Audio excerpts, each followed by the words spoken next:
இன்றைய திருக்குறள் சுற்று ஒரு நிறைவு பகுதியை நோக்கி நாம் நகர்ந்திருக்கிறோம். ஒவ்வொரு சுற்று முடிவிலையும் சிறந்த பேச்சாளர்கள் யார் அப்படிங்கிற முடிவுகளை நடுவர்கள் அறிவித்து அவர்களுக்கு பரிசு கொடுப்பாங்க. அதோடு சேர்த்து இந்த சுற்றிலிருந்து வெளியேறப் போகிறவர்கள் யார், காத்திருப்போர் பட்டியலில் வைக்கப் போகிறவர்கள் யார் யார் அப்படிங்கிற கேள்விகள் எல்லோருடைய இதயங்களிலும் படபடக்க தொடங்கி இருக்கிறது.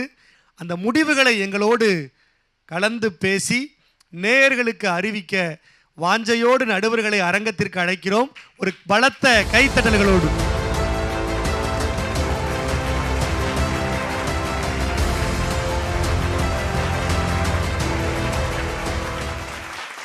திருக்குறள் சுற்றினுடைய நிறைவு பகுதியில் 2 நடுவர்களும் ஸ்ரீ வர்மா ஆயுர்வேதா வழங்குகிற அந்த சிறப்பு பரிசை யார் பெற இருக்கிறார்கள் அப்படிங்கிற அறிவிப்பை வழங்க இருக்கிறார்கள்.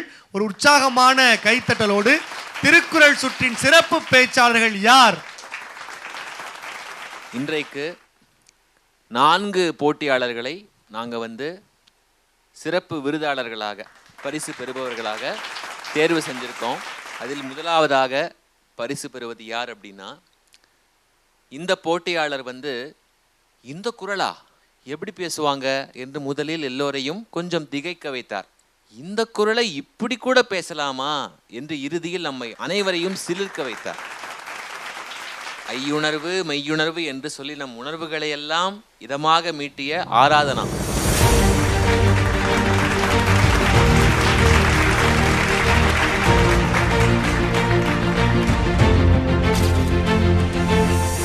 அடுத்ததாக இந்த போட்டியாளரை பற்றி சொல்லணும் அப்படின்னா, எப்போதுமே பரிசு கொடுக்கும்போது தகுந்தவர்களுக்கு கொடுக்கணும் இல்லையா? அதுதான் முறை. இந்த போட்டியாளர் தகுந்தவர் மட்டும் கிடையாது, யார் தகுந்தவர் யார் தகுதி இல்லாதவர் என்பதை பற்றி திருவள்ளுவர் என்ன சொல்லியிருக்கிறார் என்பதை சிறப்பாக பேசிய, அதாவது தக்கார் தகவிலார் என்பது அவர் எச்சத்தார் காணப்படும் என்ற குறளை சிறப்பாக பேசிய அந்த தகுந்த போட்டியாளர் அருளினியன்.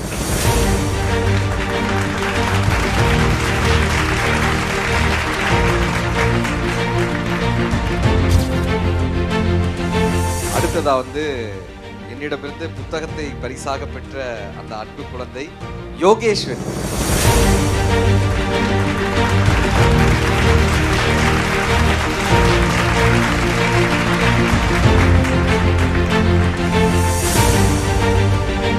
அடுத்ததா பரிசு பெறவங்க எனக்கு ரொம்ப பிடித்த பேச்சாளர். ஏன்னா ஒரு தப்பான ட்ரெயின்ல ஏறிட்டோம்னா எவ்வளவு சீக்கிரமா இறங்குறோமோ ரிட்டர்ன் டிக்கெட் கம்மி இல்லை. அப்படி நீங்க ஒரு தப்பை ஆரம்பிக்கும் போதே நீங்க கலைஞ்சிட்டீங்கன்னா கஷ்டப்படாம இருக்கலாம்பான்னு அந்த திருக்குறளை எடுத்து சொன்ன ஹாரிஸ் ராஜா.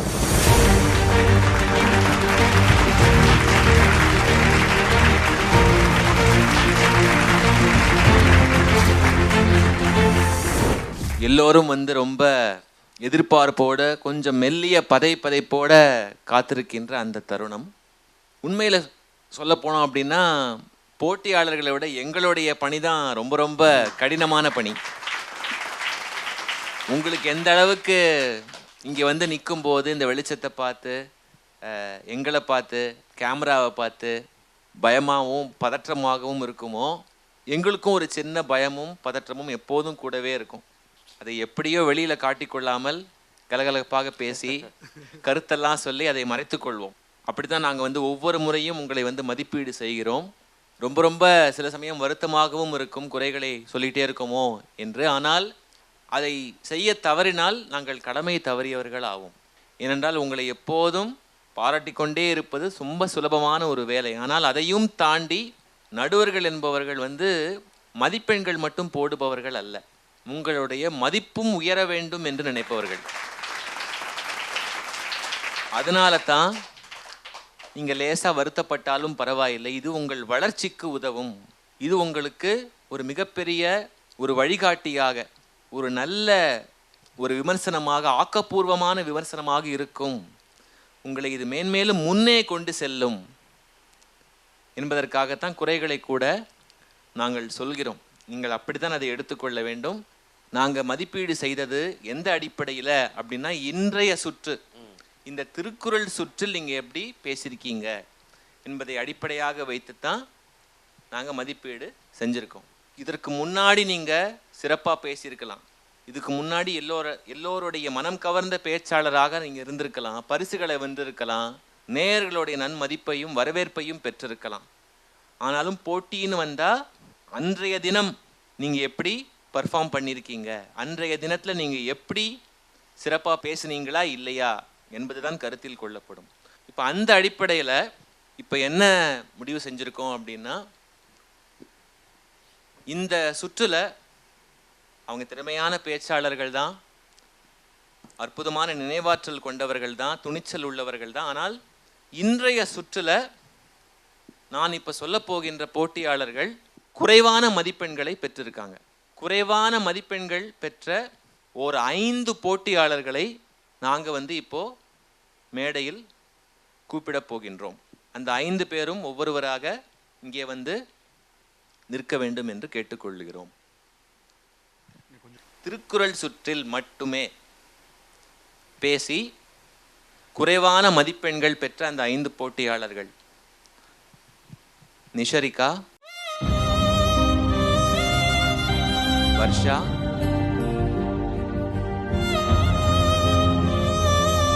மெகாஷினி,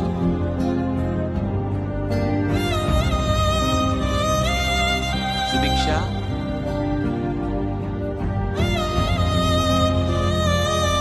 ருத்ரன்.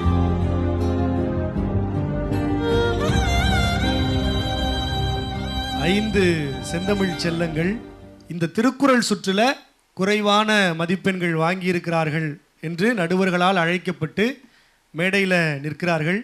பார்த்து கொண்டிருக்கிற நேயர்களுக்கு எழுகிற அதே கேள்வி எனக்கும். 2 நடுவர்களும் அதற்கு இன்னும் சில நிமிடங்களில் பதில் சொல்ல இருக்கிறீங்க. 5 போட்டியாளர்களில் யாராவது ஒரு சிலருக்கு இன்னொரு வாய்ப்பு இருக்கிறதா, இல்லை இந்த 5 நிலை என்ன, இந்த சுற்றினுடைய முடிவு என்னவாக இருக்க போகிறது? இந்த கேள்விகளுக்கெல்லாம் எங்கள் மதிப்பிற்குரிய நடுவர்கள் இப்போது பதில் சொல்ல இருக்கிறீர்கள். ஏற்கனவே சொன்னது போல வெளியேற்றம் உண்டு. ஆனால் அதற்கு முன்னாடி உங்கள் அனைவர்கிட்டையும் சில வார்த்தைகள் சொல்லணும் அப்படின்னு நினைக்கிறேன். இந்த களம் உங்களுக்கு ஒரு மிகப்பெரிய ஒரு வாய்ப்பு. இது வரைக்கும் நீங்கள் இதில் ரொம்ப சிறப்பாக கலக்குன்னு கலக்கிட்டு தான் இருக்கீங்க. இன்னமும் கூட கலக்குவீங்க. எதிர்காலத்தில் இதே போல் நிறைய மேடைகளில் நீங்கள் தோன்ற போகிறீங்க. உங்களை செதுக்குவது தான் எங்களுடைய பணி, ஒதுக்குவது எங்களுடைய பணி அல்ல. தோல்வியை சந்திக்காமல் யாராலும் வெற்றியில் நுழைய முடியாது. இது எல்லோருக்குமே பொதுவான ஒரு விதி. இந்த நிகழ்ச்சி ஒரு வரம் உங்களுக்கு, ஒரு உரம் உங்களுக்கு. அதை நன்றாக நீங்கள் மனத்தில் வைத்துக்கொள்ள வேண்டும். பரீட்சைன்றது வேற. நீங்கள் இது பரீட்சையோடு ஒப்பிட்டக்கூடாது இந்த நிகழ்வை. ஏன்னா தமிழ்த்தாயினுடைய கையை நம்ம பிடிச்சிட்டோன்னா அது விடவே விடாது இல்லையா? தமிழ் நம்ம எப்பொழுதுமே காப்பாற்றும். வெற்றி என்பது தொட்டுவிடும் தூரத்தில் இல்லை, அதை விட்டுவிடும் எண்ணத்தில் நானும் இல்லைன்னுவாங்க. அப்படி என் பாரதியார் ஐயாவுக்கு தெரியுமே, செந்தமிழ் நாடு போதிலே பாட்டு 3ஆம் பரிசு பெற்றது இல்லைங்களாங்க. ஒரு போட்டியில் பாரதியாருக்கே 3ஆம் பரிசு தான் கிடைத்தது. என்ன இப்போ இந்த நிகழ்வு என்னப்பான்னாங்க, வள்ளுவர் நமக்கு என்ன கற்றுக் கொடுத்துட்டு போனாங்க? இடும்பைக்கு இடும்பை படுப்பர், இடும்பைக்கு இடும்பை படாதவர்.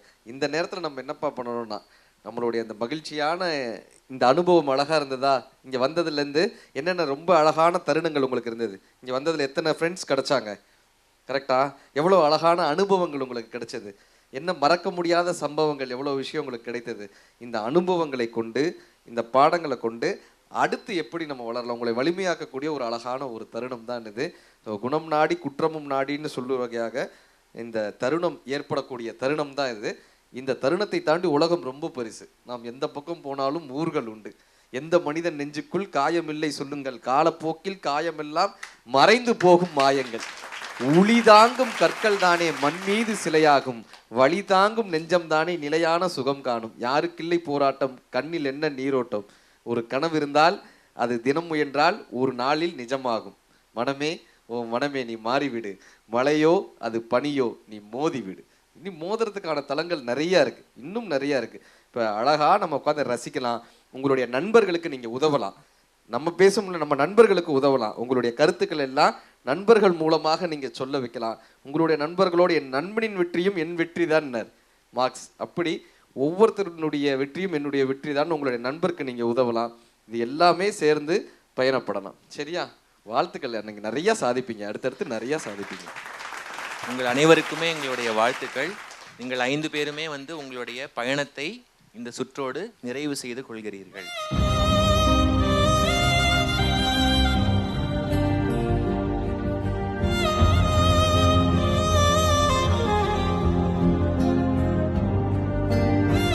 செல்லங்களாக வந்த நீங்கள் சங்கரா டிவியின் செல்வங்களாக இந்த உலகத்தில் நடைபோட போகிறீர்கள். அது உறுதி. நீங்கள் எங்கே போனாலும் உங்களுடைய தமிழ் ஆற்றலும் உங்களுடைய பேச்சாற்றலும் நினைவாற்றலும் உங்களை சிகரத்துக்கு கொண்டு போய் சேர்க்கும்.